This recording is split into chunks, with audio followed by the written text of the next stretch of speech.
Well, today, the 18th of July, of course, is Mandela Day, not only commemorated here in South Africa, but across the world.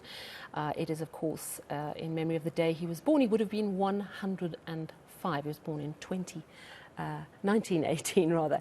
One of the things we know is that Madiba really loved children and was completely passionate about education. So today, quality assurance body Umalusi visited a number of primary schools to give books and also talk about the importance of reading. And this is particularly crucial in the light of a recent international study, the Progress in International Reading Literacy study, that found almost 8 out of 10 grade 4 pupils in South Africa cannot read for meaning, even in their home language. Let's discuss this now with Umalusi CEO, Dr. Mafu Ramoketsi.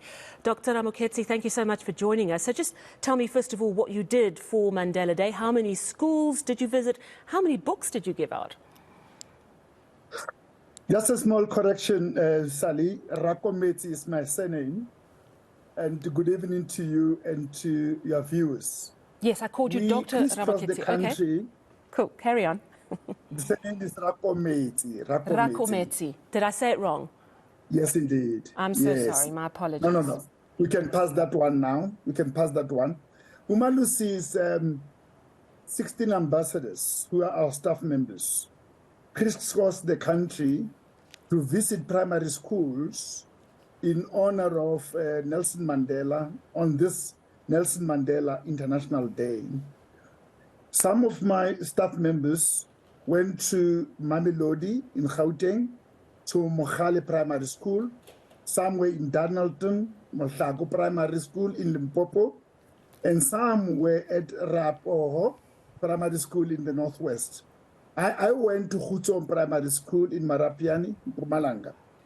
During that visit, we met a total of 2,780 learners, and we met their teachers, and we addressed with them the importance of reading.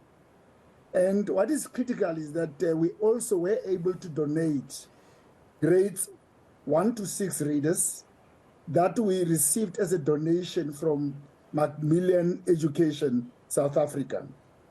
We were also able to visit some of the classes, and we listened to learners reading, and we were able to motivate them accordingly.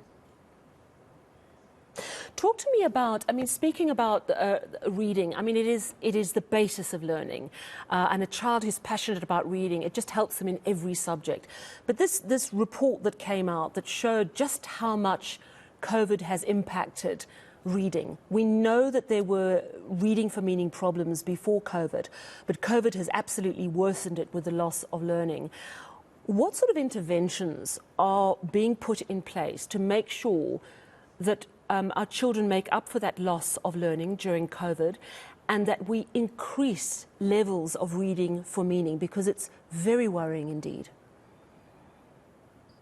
It's what Umalusi did today by providing learners with readers. We have to provide our learners with as many readers as possible, and we have to encourage them to read during their free periods. We have to encourage them to read in the afternoon in school.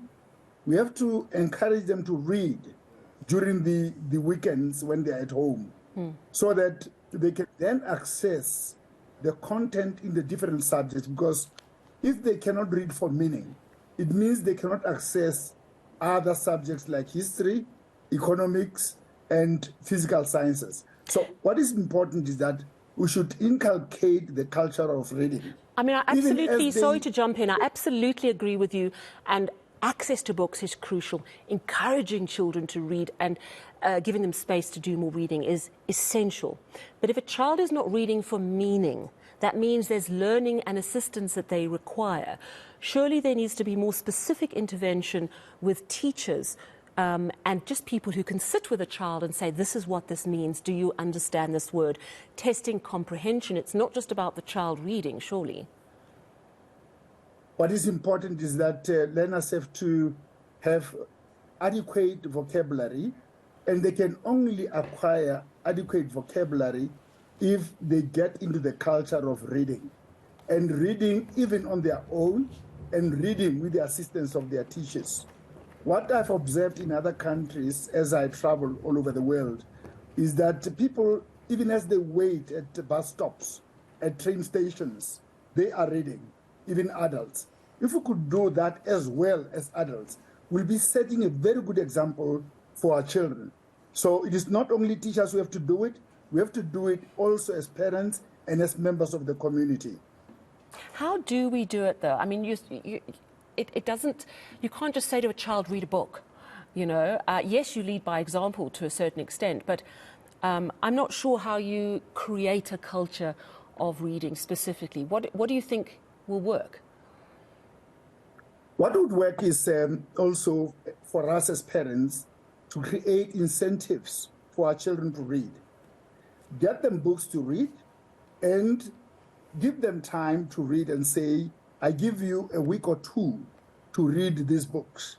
And then after those 2 weeks, you say, come, let us discuss what we have been reading. And then you engage with the child on what he has been reading. All right. Thank you so much for your time this evening, CEO of Umalusi, Dr. Mafu Rakometsi.